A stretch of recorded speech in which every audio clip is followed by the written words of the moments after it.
नमस्कार, मैं चंदन कुमार और आप देख रहे हैं अंगवानी। सन 1927 दिसंबर की 25 तारीख यानी क्रिसमस का दिन। आज से ठीक 96 साल पहले 1927 की क्रिसमस के कितने दूरगामी परिणाम होंगे, इसका अंदाजा उस समय उन लोगों को भी नहीं होगा जो उस घटना में शामिल थे। लेकिन अब देखिए, दिन ब दिन, साल ब साल उस घटना की अहमियत बढ़ती ही जा रही है। उस दिन को देश की आबादी का एक बड़ा हिस्सा बड़े धूमधाम से अब इस दिन को सेलिब्रेट करती है। जो मैंने अभी कहा ना कि देश की एक बड़ी आबादी का हिस्सा जो इसे सेलिब्रेट करता है, हर साल उस आबादी के लिए आज का दिन यानी कि 25 दिसंबर किसी भी पर्व, त्योहार और जन्मदिन से बहुत ज्यादा मायने रखता है। और अब आलम यह है कि आपको देश के का कोई ही ऐसा मोहल्ला मिलेगा जहां इस घटना की चर्चा आज के दिन यानी 25 दिसंबर को ना होती हो। तो आइए बताता हूं क्या है खास इस दिन में और क्या है इसका महत्व आज के समय में।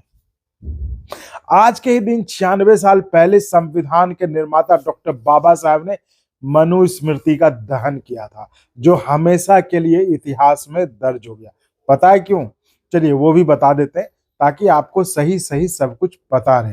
सवाल यह है कि आखिर ऐसा क्या हुआ, या यूं कहिए कि क्यों ऐसी जरूरत पड़ी कि जिसने देश का संविधान लिखा हो, उसे मनुस्मृति, जो कि हिंदू धर्म की सबसे बड़ी मानी हुई पुस्तक, उसे जलाने की नौबत क्यों पड़ी।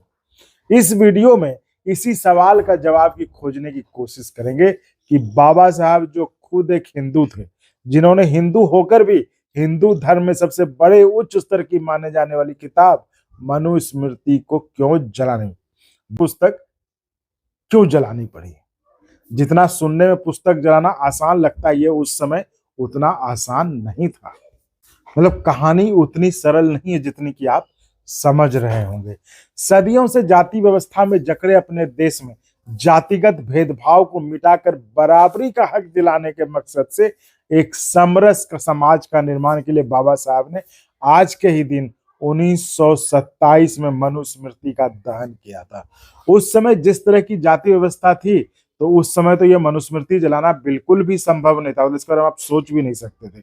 मनुस्मृति जलाने के लिए बाबा साहब को एक नाव से आना पड़ा था, क्योंकि उन्हें आशंका थी कि बस यात्रा अगर बस से आएंगे तो उन्हें विरोध का सामना करना पड़ सकता है। सोच लीजिए।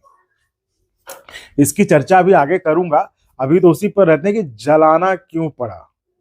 तो मनुस्मृति में दलितों और महिलाओं के बारे में कई ऐसे श्लोक हैं जिनके वजह से अक्सर विवादों का जन्म होता रहा है।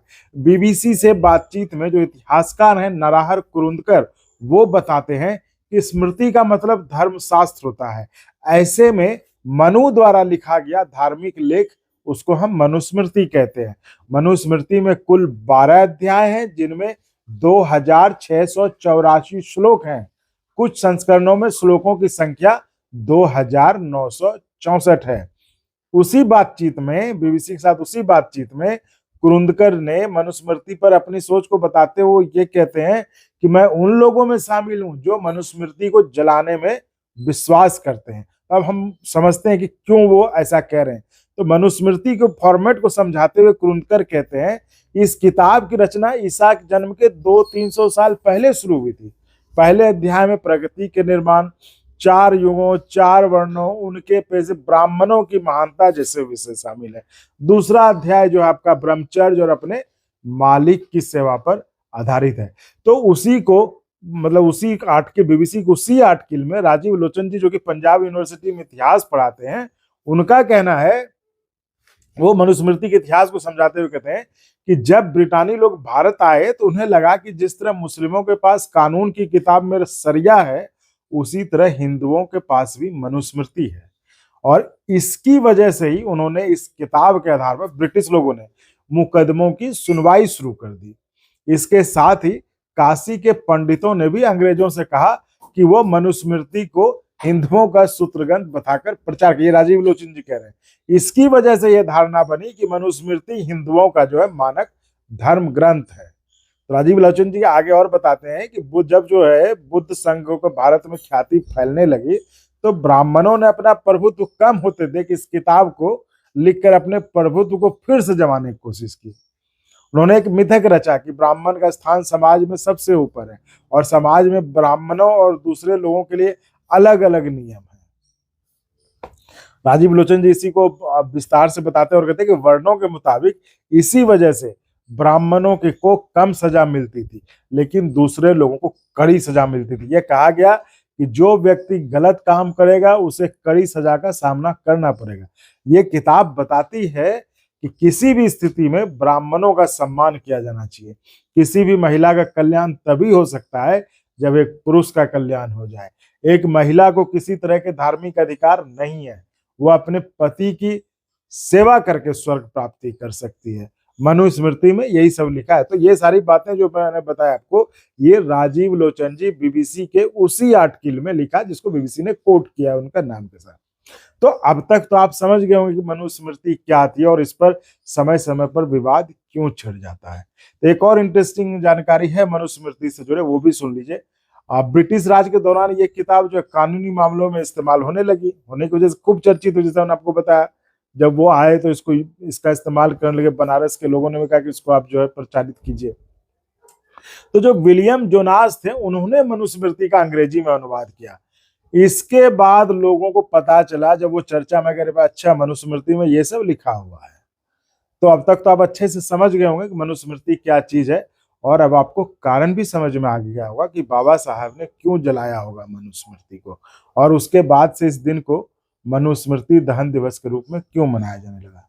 तो अब बात 96 साल पहले उसी दिन की, जब बाबा साहब ने मनुस्मृति जलाया था। अभी जैसा कि पहले बताया कि आसान नहीं था उस टाइम मनुस्मृति जलाना, तो अब बताता हूं उस दिन कैसे कैसे और क्या क्या हुआ था।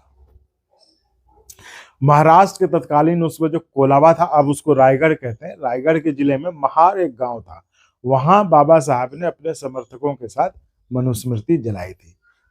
कहा यह जाता है कि मनुस्मृति दहन का कार्यक्रम का जबरदस्त विरोध हो रहा था। जाहिर है कि तो हमने भी आपको बताया कि उस समय संभव नहीं था, इस कारण जो है उन्हें कोई जगह नहीं मिल रही थी।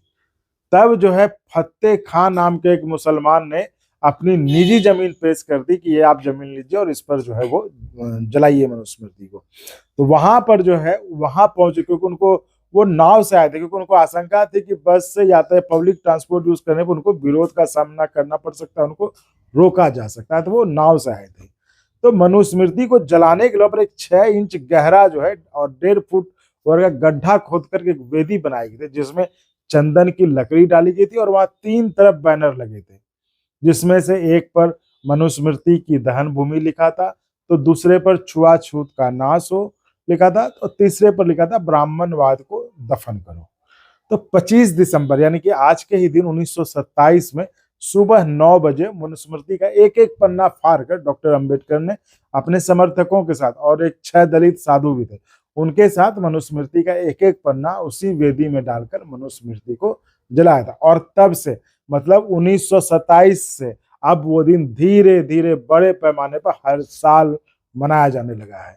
तो इस वीडियो में इतना ही साथियों, उम्मीद है ये जानकारी आपको अच्छी लगी होगी। तो इस चैनल को सब्सक्राइब कर अपना सपोर्ट देते रहिए। धन्यवाद।